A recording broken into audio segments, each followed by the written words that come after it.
ธรรมจาริกธรรมจาริกธรรมจาริก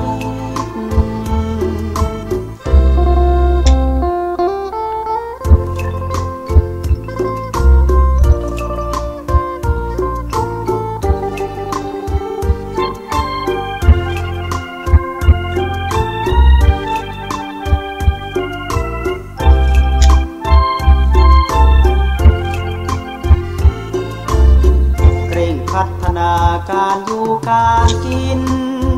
ให้มีชีวิตวันเข้าพรรษาเลิกราแล้วเล่าเข้าวัดทำบุญกันเถิดพวกเราให้พระขัดเกลากิเลสเบา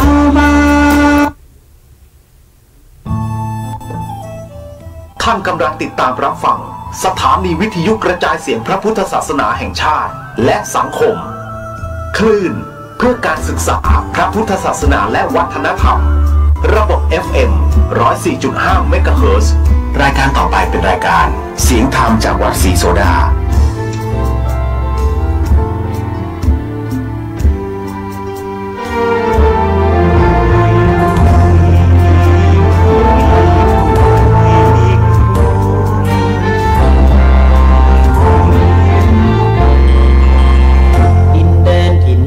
ธุระกันดาร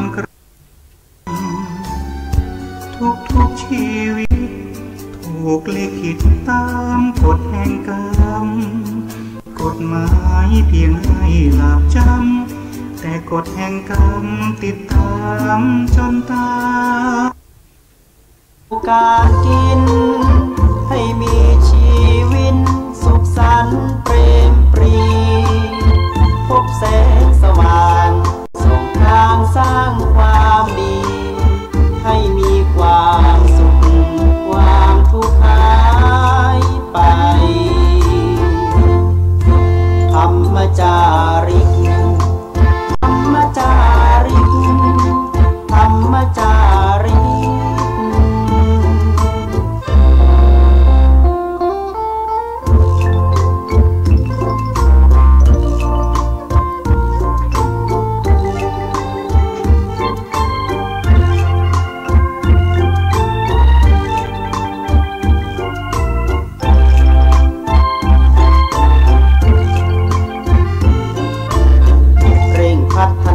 การอยู่การกิน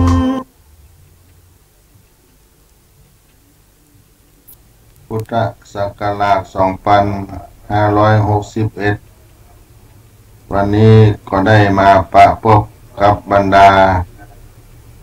พ่อแม่พี่น้องศรัทธาพุทธศาสนิกชน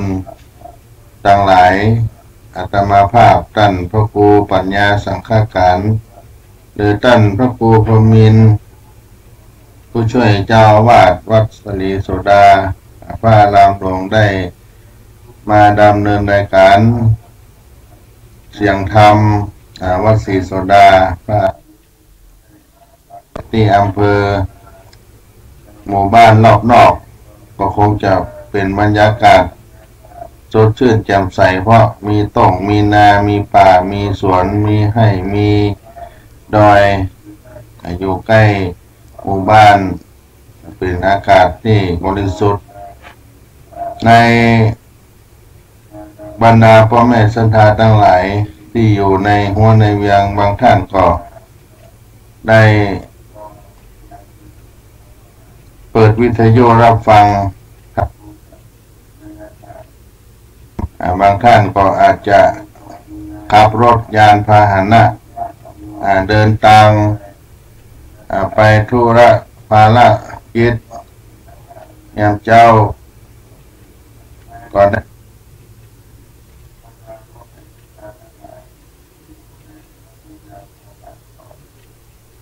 จะหุงข้าวเป่าไฟเตรียมอาหารการกินในครอบในครัวในหอในเฮือนของท่านบางท่านก็อาจจะได้ทำวัดเจ้าสวดมนต์ในยามเจ้าตื่นมา เป็นการเข้าเฝ้าพระพุทธเจ้าก็แล้วแต่ภารกิจของใครของมันที่ได้ทำกันเป็นกิจวัตรของตัวเองแต่ละมื้อละวันในบ้านในเฮือนที่พักอาศัยของตัวเองส่วนวัดวาอารามต่างๆนั้นพระสังฆเจ้าภิกษุสามเณรก็เข้าพรรษา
ปฏิบัติธรรมถือบทศีลอุโบสถศีล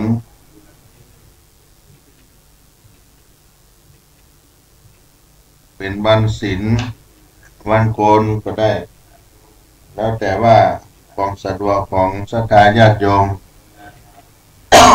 ของแต่ละท่านแต่ละวัด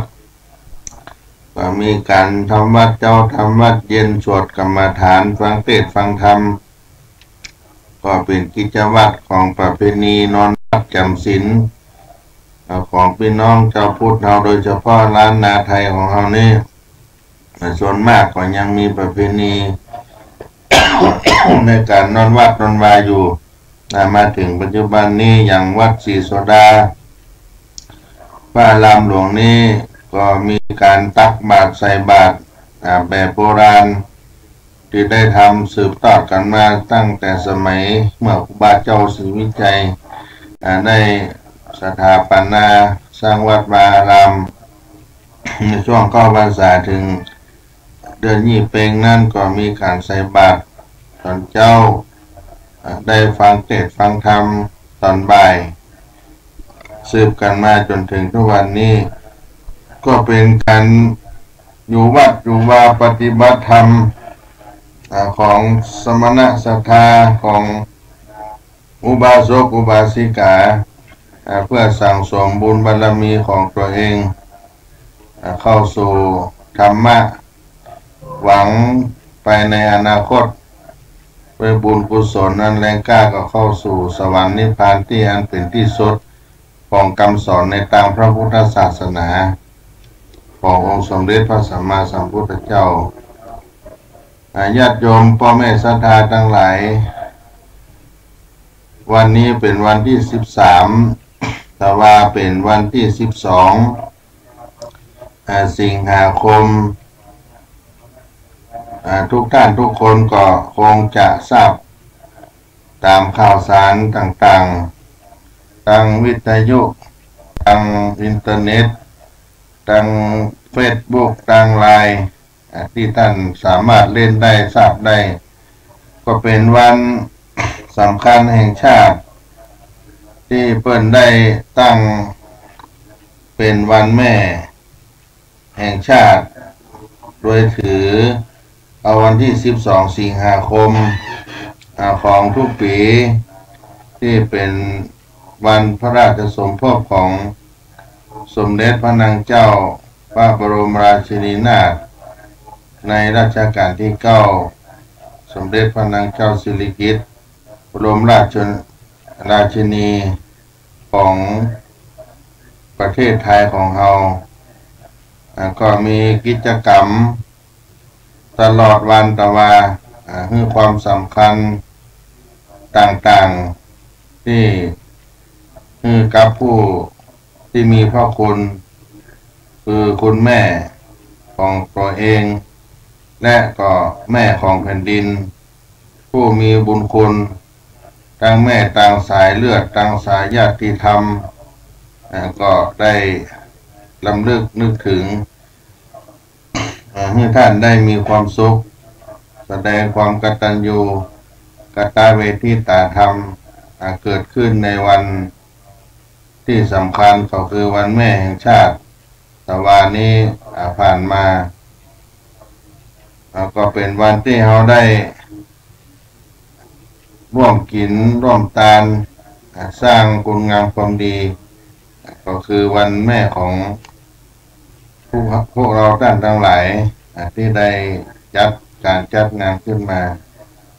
แสดงสิ่งที่ดีที่งามต่อผู้มีพระคุณของตัวเองและก็สร้างบุญกุศลแผ่บุญกุศลให้ผู้มีพระคุณของเราวันแม่นั้นเมื่อย้อนกลับไปถึงอดีตเมื่อวันที่10 มิถุนายนพุทธศักราช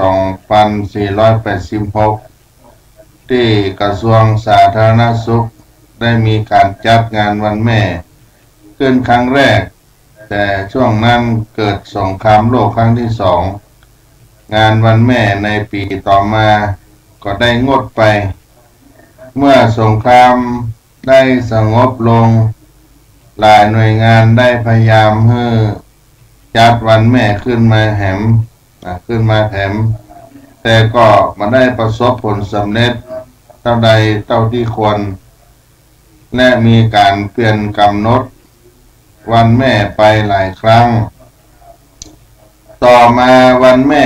ที่รัฐบาลรับรองคือวันที่15 เมษายนโดยได้จัดตั้งเมื่อปีพุทธศักราช 2493 แต่ก็ได้ยุดลงไปแถมหลายปียุดลงไป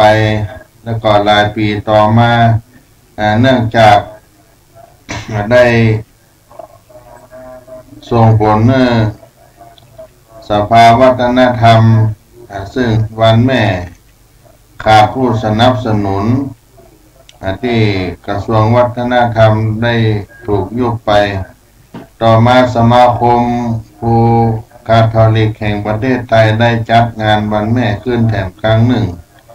ในวันที่4 ตุลาคม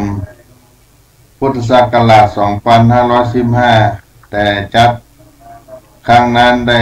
เพียงปีเดียวต่ออันจนกระทั่งมาถึงปีพุทธศักราช 2519 คณะกรรมการอำนวยการสภาสังคมสงเคราะห์แห่งประเทศไทยในพระบรมราชูปถัมภ์จึงได้กำหนดวันแม่ขึ้นให้เป็นวันที่แน่นอนโดยเอาวันเสด็จพระราชสมภพของสมเด็จพระนางเจ้าสิริกิติ์พระบรมวันแม่แห่งชาติกำหนดทั้งดอกไม้อันเป็นสัญลักษณ์ของวันแม่แห่งชาตินั่นก็คือดอกมะลิดอกไม้ประจำวันแม่เป็นดอกมะลินับตั้งแต่นั้นเป็นต้นมาสมเด็จพระนางเจ้าสิริกิติ์พระบรมราชินีนาถทรงเป็นสมเด็จพระบรมราชินีนาถในรัชกาลที่9พระนามเดิมมีพระนามว่าหม่อมราชวงศ์สิริกิติ์กิติยากรเป็นพระธิดาองค์ใหญ่ของหม่อมเจ้านักขัตตระมงคล ายหลังได้รับพระกรุณา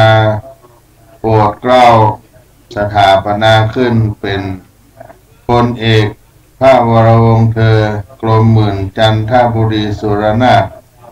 กับหม่อมหลวงบัวกิติยากรเสด็จราชสมภพเมื่อวันศุกร์ที่12 สิงหาคมพุทธศักราช 2475 บ้านของพลเอกเจ้าพญาวงศานุประภัตพญาวงศานุประภัตหม่อมราชวงศ์สถานสนิทวงศ์และท้าวนิดาพิจารินีบิดาและมารดาของหม่อมหลวงบัวกิติยากรซึ่งตั้งอยู่ที่ 1808 ถนนพระรามที่ 6 อำเภอปทุมวันจังหวัดพระนครได้รับพระราชทานนามจากพระบาทสมเด็จพระโปรดเกล้าเจ้าอยู่หัวว่าสิริกิติ์มีความหมายว่าผู้เป็นสีแห่งกิตติยากรพระนามของพระองค์ท่านขณะที่กิจกรรมที่ควร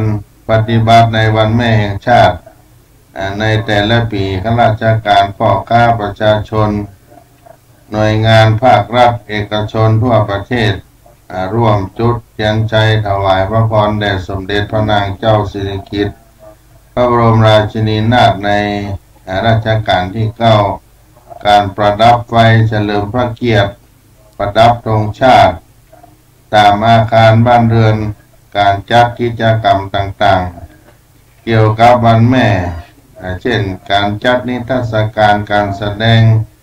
การประกวดต่างๆเพื่อรำลึกถึงพระคุณของแม่รวมทั้งการบำเพ็ญสาธารณประโยชน์ทำบุญใส่บาตรอุทิศส่วนกุศลและที่นำพวงมาลัยพวงมะลิไปกราบขอพรจากแม่ก็เป็นกิจกรรมที่ได้ทำกันมาวันแม่แห่งชาติประจำปี 2561 สมเด็จพระนางเจ้าสิริกิติ์พระบรมราชินีนาถในรัชกาลที่ 9ได้ทรงพระกรุณาโปรดเกล้าพระราชทานคำขวัญในความว่าเมื่อเรารวมกำลังกันทั้งชาติย่อมสามารถช่วยไทยไขปัญหาผนึกแรงหล่อรวมร่วมปัญญาจากนำพาชาติตนรอดพ้นภัยเป็นคำขวัญที่พระองค์ท่านได้มอบให้กับวันแม่แห่งชาติในปีพุทธศักราช 2561 ที่ผ่านมาในตะวันนี้นอกจากนี้รัฐบาลก็ได้เชิญชวนประชาชนร่วมเพื่อเฉลิมพระเกียรติแสดงความจงรักภักดีมีการประดับจ่อประดับธงพระนามาพิไทยอักษรย่อสกสเสือกไก่พระฉายาลักษณ์และตั้งเครื่องราชสักการะตามหน่วยงานอาคารบ้านเรือนพร้อมจัดสถานที่ลงนามถวายพระพรตลอดเดือนสิงหาคมและในวันอาทิตย์ที่ผ่านมาตะวันนี้12 สิงหาคมในเวลา 19 นาฬิกาก็มีการจุดเทียนถวายพระพรชัยมงคลสดุดีพระแม่เจ้าทั่วกันทั้งประเทศไทยก็เป็นกิจกรรมที่ได้จัดทำกันหลายที่หลายแห่งบอกว่าวัดวาอารามหมู่บ้านหน่วยงานได้ทำกันเพื่อเฉลิมพระเกียรติให้กับพระองค์ท่านที่วัดศรีโสดาพระอารามหลวงนั้นก็มีกิจกรรมของศูนย์อบรมของพระภิกษุสามเณรสำนักงานพระธรรมจารีส่วนภูมิภาคมีโรงเรียนสมเด็จพระพุทธชินวงศ์วัดศรีโสดาวัดวิเวกวนารามศูนย์แก่นนำชาวพุทธ วัดวิเวกวนารามเป็นเยาวชนสตรีก็มาร่วมกันที่วัดศรีโสดาจัดงานวันแม่มีการตอบปัญหาธรรมะมีการจัดนิทรรศการวันแม่ทำวัดสวดมนต์ตอนเช้าตอนเย็นถวายพระพรชัยมงคลให้กับสมเด็จพระนางเจ้าพระบรมราชินีนาถในรัชกาลที่9ก็จัดทำกันตลอดวันและช่วงบ่ายนั้นก็ได้มีการมอบโล่รางวัลให้แม่ที่เป็นแม่อุปถากสามเณรเป็นแม่อุปถากลูกเนนของวัดศรีโสดาและก็ได้อุปถัมภ์บำรุงวัดศรีโสดาได้เมตตาธรรมจากพระเดชพระคุณหลวงพ่อพระเทพโกศลมอบโล่รางวัลให้กับแม่ดีเด่นแม่แห่งชาติในปี2561ในปีนี้จำนวน24ท่านที่ได้มารวมกันที่วัดศรีโสดาลูกเนนได้มอบมาลัยมะลิมาลามาโตมาลาบูชาคุณที่ท่านได้บำรุงวัดวาอารามส่งเสริมการศึกษากับลูกเนนพระเจ้าพระสงฆ์วัดศรีโสดาโดยการใจดอกมะลิเป็นมาลัยพระกรได้มอบให้กับแม่ที่ได้มาอุปถัมภ์อุปถากวัดศรีโสดาลูกพระลูกเนนโดยมีคณะแม่ทั้งหลายนั้นมาร่วมกันเป็นจำนวนหลายท่านตึงลูกตึงหลานตึงพ่อบ้านตึงเพื่อนมิตรสหายมาร่วมกันที่วัดศรีโสดาตวาแล้วก็ได้นำภัตตาหารลงทานมาเลี้ยงมาถวายให้กับพระเจ้าพระสงฆ์ภิกษุสามเณรวัดศรีโสดาจำนวน600-700 กว่ารูปรวมทั้งวัดวิเวกวนารามรวมทั้งเยาวสตรีที่เป็นแกนนำชาวพุทธฝ่ายสตรีเยาวชนที่จะได้ร่วมการทำนุบำรุงพระศาสนาต่อไปประมาณ100 กว่าคนได้มาที่วัดศรีโสดานี้ในกิจกรรมทางพระพุทธศาสนาก็มีการตอบปัญหาธรรมะ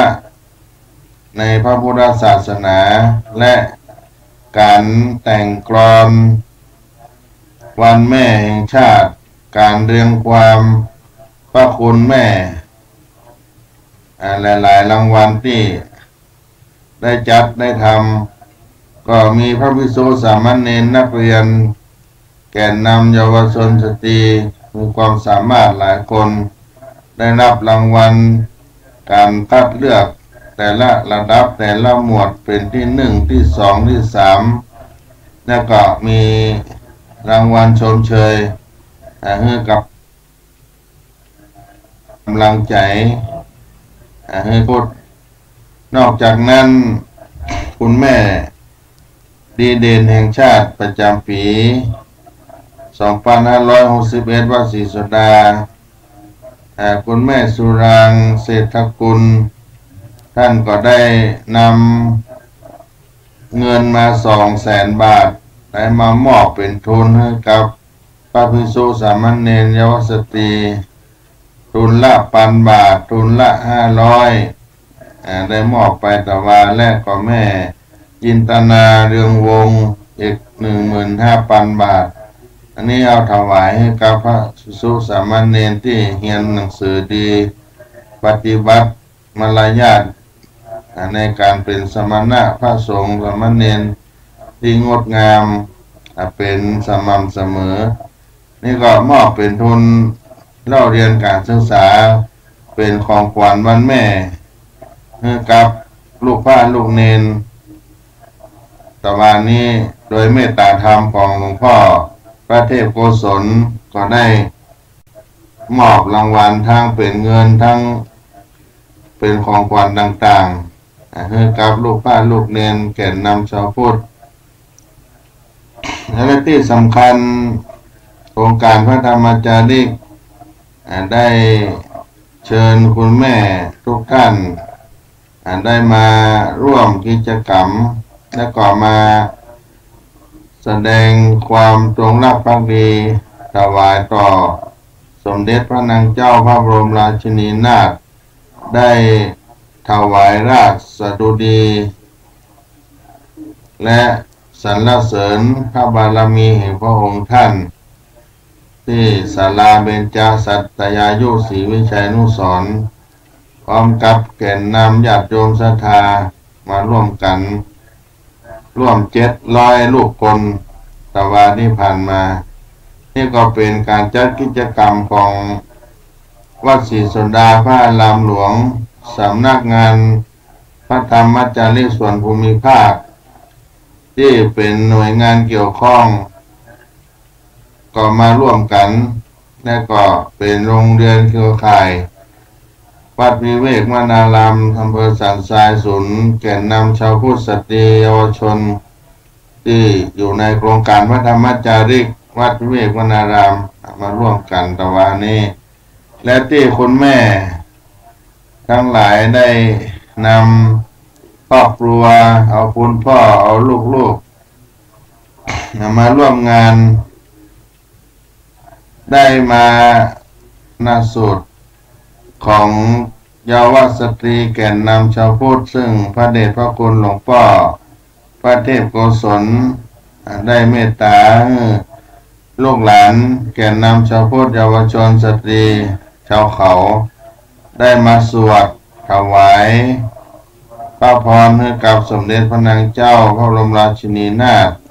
และถวายเป็น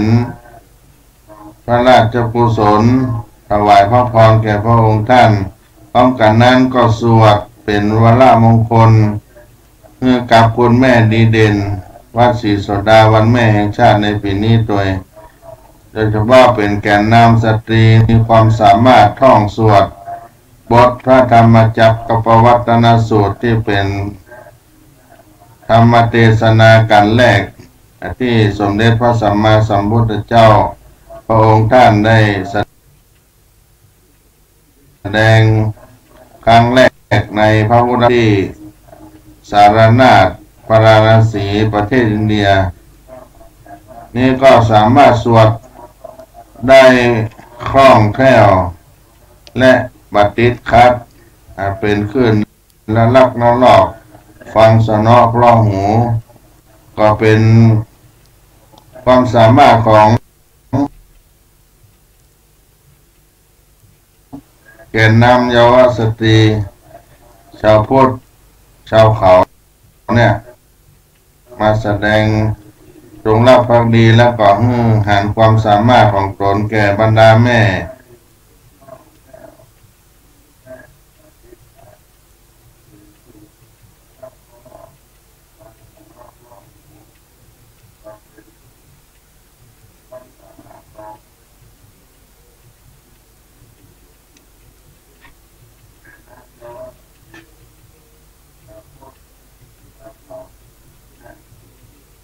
ดีเด่นเยาวชนนักแก่นนำชาวพุทธในพระธรรมจาริกนี้ที่อยู่วัดวิเวกวนารามด้วยความดูแลของอาจารย์ปกิตาเป็นหัวหน้าศูนย์อบรมที่ท่านได้นำเยาวสตรีแก่นนำชาวพุทธเนี่ยได้สวดธรรมจักรทุกเช้าทุกเย็นในการทำวัดเช้าทำวัดเย็นนี้ก็ทำให้ในการสวดมนต์นั้นเป็นไป